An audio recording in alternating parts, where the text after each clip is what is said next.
The Nintendo Switch 2 is basically completely being leaked. We are continuously seeing more stuff pop out. We have some more pictures here of what the Joy-Cons, the actual Joy-Cons, are going to look like. As somebody, I guess, leaked a real picture of it, and it looks very much legit. I mean, we can't 100% confirm it, but it looks very, very much legit. And we also can see here a game that is currently on the Series X and PS5 that looks like it is going to be launching on the Nintendo Switch 2, which that type of thing is going to be a major win for the Switch 2 if they're going to be getting a lot of games that people are currently playing on the Series X and the PS5. Minecraft 2 could be coming, not from Microsoft, but from the original creator of Minecraft, who sold that off to Microsoft, which was an incredible buy by them, seeing how big Microsoft did become. The RTX 5090 as well, that seemingly has been leaked. And we have some more information about the next Mass Effect. Will a major feature be there? Mass Effect will be very interesting to follow because of all the backlash that Dragon Age: The Veilguard got. And the Naughty Dog founder explains why he sold Naughty Dog to Sony, believing it was the right call. And I would agree, it was the right call. Now, let's start off here talking about the Nintendo Switch, because the Nintendo Switch, as I've said, basically everything is being leaked out. We've seen or heard about the motherboard. We've heard about the possibility of having NVIDIA DLSS on the Switch 2, which I think would be a huge game changer. We've seen stuff about the dock, like screenshots of or pictures of the dock itself. Backwards compatibility has been confirmed. So there's a lot about this console that we already know, and it may not be too shocking considering the fact this isn't going to be like a major change from the current Nintendo Switch. This is more of like an iterative upgrade with more power. You're playing everything on the current Switch, and then you're just going to be getting some other newer games on it, and they're going to look better on the handheld, going to look better on the TV, probably some better resolutions and frame rates and stuff. So it's not like a big jump. It's not like going previously from generation to generation where Nintendo just did something completely different if you look back at their history. And now we have a full look, basically, except for that, I guess the front where you would see the buttons. And I'm not sure why they didn't show that picture, but a look here at the Joy-Cons for the Nintendo Switch 2. And this falls in line with basically everything that they have talked about that we've seen from the leaks. They're going to be magnetic in the way that they do connect. You can see the inside here has that little magnetic connection rather than the rails, which is on the current Nintendo Switch. And you can see the buttons on the inside, as well as that release button on the back here, like that big notch that I think is going to be the way that you take these things off of the console itself. And then there is the back. It has the Nintendo logo, as well as all of the markings that you will see on any controller with all of the, I guess, the things that tell you the battery and all that, whatever that stuff is, that is there. And then you can kind of see the R button, L button, the shoulder buttons there. So there is what we know right now about the Joy-Cons. Does not look very different at all. You do take a look here. This is a nice picture comparing the Switch 2 Joy-Cons to the Switch 1. The Switch 2 ones, to me, they look significantly more comfortable, even with those SL and SR buttons, and it looks slightly bigger, which I would be very happy about, because the current Nintendo Switch Joy-Cons, if I'm playing that thing in handheld, my hands fall asleep. They're just too tiny. I don't know if the Switch 2 ones will make a big difference. They still look relatively small, but there's definitely a difference. You can also kind of see a difference in the thumbstick as well. But we will see eventually when Nintendo does announce what these will really look like. But yeah, the Switch 2, basically everything is being leaked, and I wonder how Nintendo is going to take this. I think for the Switch 2, why everything is being leaked is probably because this thing has been ready and they've been able to announce it if they wanted to for a while. I believe developers are already working on games for it and everything, and they're just waiting for the perfect moment, which is going to be this year. I'm really hoping that we see something in the next couple of weeks where we get the announcement for the Switch 2 and then we get a release date. I do believe with the Switch 2, it's going to be announcement and then a quick release date. And then we'll have I think a relatively strong lineup of games. If anything, if you're somebody who only plays on the Nintendo Switch, you're going to probably have access to tons of new games that you've never played, simply because they just didn't land on the console. They were on the PS5, they're on the Xbox Series X.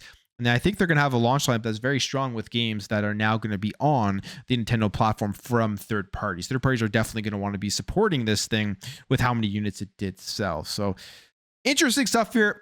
I feel like there'll be more leaks if we're seeing the Joy-Cons. We'll probably see the actual console, maybe some more dock pictures before the console does get announced. Now, we have also some information about a game that will potentially be one of the Switch 2's first third-party ports, and this is where I think this is a major win here for Nintendo if they're going to be able to get games that people are playing currently on the Series X and the PS5, even if it's lower resolution. If they can utilize things like DLSS and make them look decent enough, that's all that really matters for the Nintendo Switch. And that game here, this may not be as exciting for some people, this specific game. The concept, though, is good. And that is Gotham Knights. They say it could be coming to the Nintendo Switch 2. And this is according to a developer's resume spotted by Universe Nintendo and Dr. 81, who saw this on the resume. The developer claims to have worked on Gotham Knights, has listed the game on his resume for 2 unannounced platforms, the first of which is expected to be the Nintendo Switch due to the game having previously been rated for the Nintendo console. However, the other unannounced platform seems likely to be the Nintendo Switch 2. So very interesting stuff there, because they say that the Nintendo Switch version of the game may have been ported to the Nintendo's unannounced console, which would be the Switch 2, with the Nintendo Switch 1 version quietly being canceled, maybe because they just couldn't get it to run on the current Nintendo Switch. That was one thing with Gotham Knights. It did have issues. Even that was one of the first games, I think it was the first game that caused the whole uproar about 30 FPS on the console versions of it. So that was an optimization issue, of course, and they weren't able to get the 30 FPS or the 60 FPS on the Series X and the PlayStation 5. So if they were having issues with those platforms, they're obviously going to have issues getting it to run on the 2017 Nintendo Switch.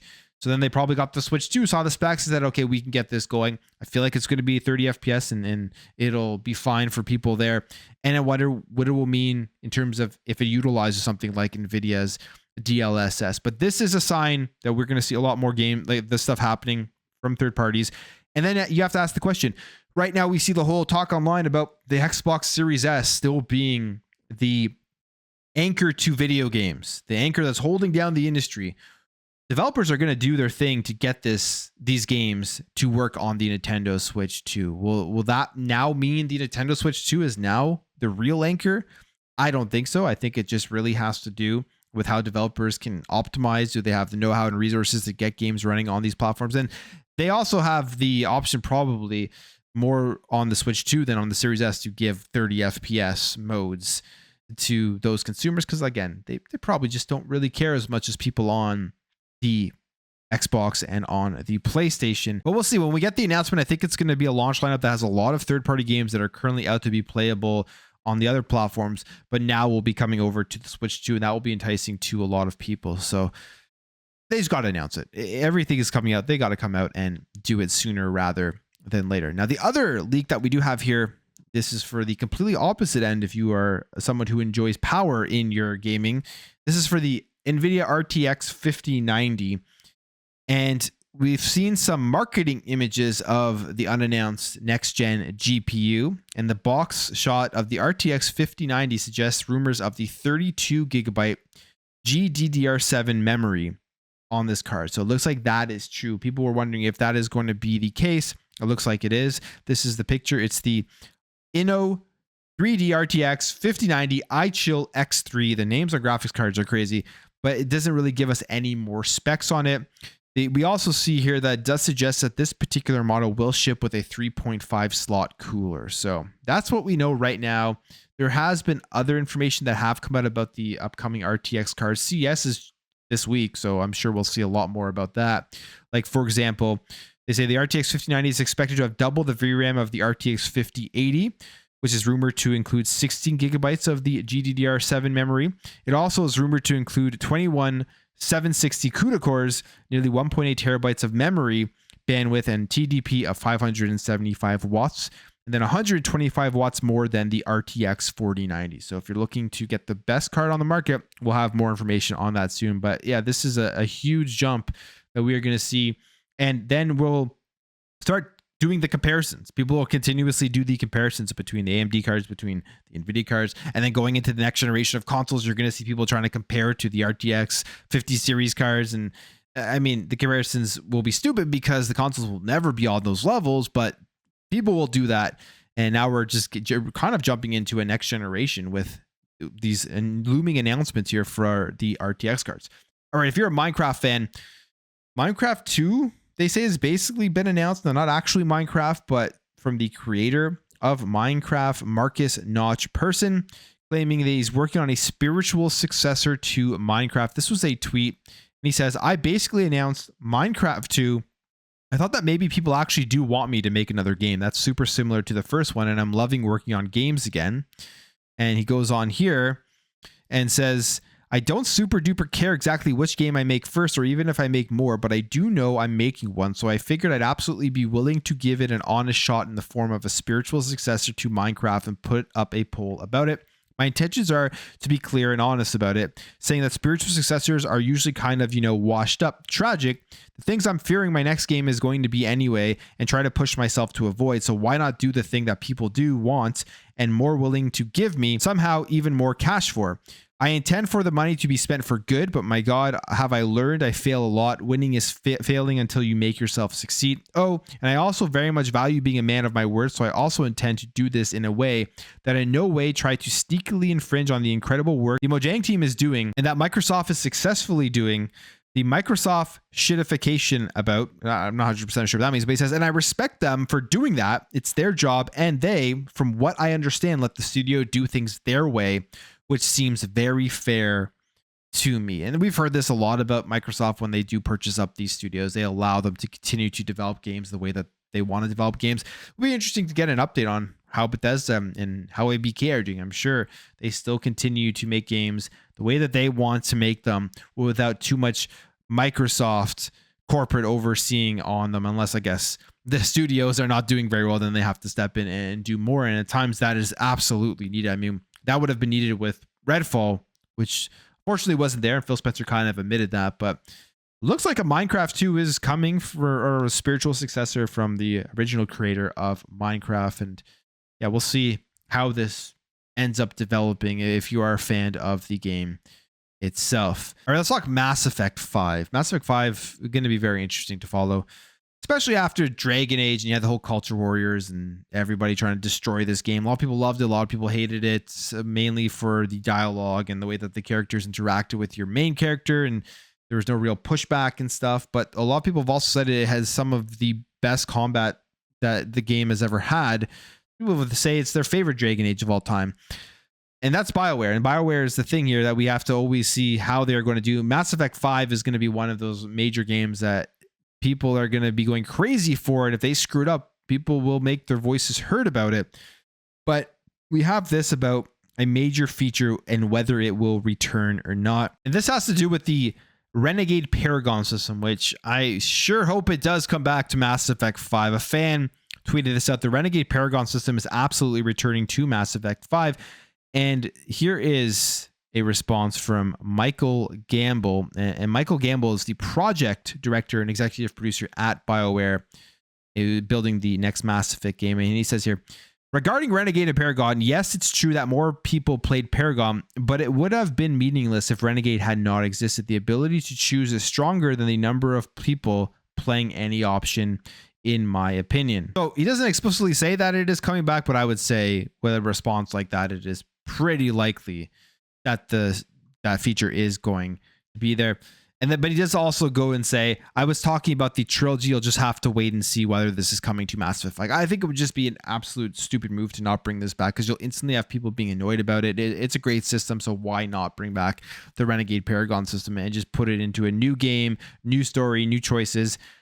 And that alone will be already a positive for this game. Again, rooting for it to do well, but based off of everything we do see surrounding BioWare these days, they have an uphill battle with every single game that they do release. And finally, Naughty Dog, the founder of Naughty Dog, explains why he sold to Sony. And he says, looking back at his right call, and I agree, it is absolutely the right call, because with the increasing cost of developing games, which he mentions here, it would have been hard to keep it sustainable unless you have a major company out there giving you some more resources. But here is what it says. It says here that Andrew Gavin reflected on why the studio was sold to Sony. Said he worked at the studio until 2004 and reflected on how the games industry has changed in a post on LinkedIn, saying it was sold due to skyrocketing budget. In the early 80s, games cost less than $50,000 each to make.